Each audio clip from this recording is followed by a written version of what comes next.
వర్గీకరణపై supreme court సంచలన తీర్పు వెలువరించింది. ఎంఆర్పీఎస్ దాఖలు చేసిన పిటిషన్పై విచారణ జరిపిన న్యాయస్థానం వర్గీకరణపై రాష్ట్ర ప్రభుత్వాలకు అధికారం కల్పిస్తూ ఆదేశాలు జారీ చేసింది. విద్యా ఉద్యోగాల్లో రిజర్వేషన్ల కోసం ఎస్సీ ఎస్టీ వర్గీకరణ అవసరమని చీఫ్ జస్టిస్ చంద్రచూడ్ నేతృత్వంలో ధర్మాసనం తీర్పునిచ్చింది.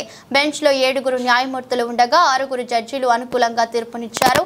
జస్టిస్ బేలా త్రివేది మాత్రం వర్గీకరణ కుదరదన్నారు.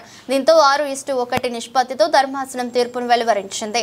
దీనివల్ల ఎస్సీ ఎస్టీలోని వెనుకబడిన కులాలకు లబ్ధి జరుగుతుందని న్యాయస్థానం అభిప్రాయపడింది. యువకులు ఎస్సీ రిజర్వేషన్లలో ఏబిసిడి వర్గీకరణ కోసం వాళ్ళు పోరాటాలు చేస్తున్నారు.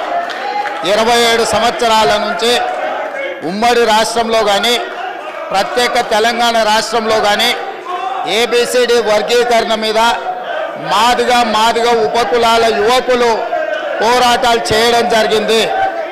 వారి పోరాటాల ఫలితం ఒకనాడు ఇదే శాసనసభలో మాదిగ ఉపకులాల వర్గీకరణ కోసం వాయిదా తీర్మానం ఇస్తే నాతో పాటు ఆనాటి శాసనసభ్యుడు సంపత్ కుమార్ను కూడా ఈ సభ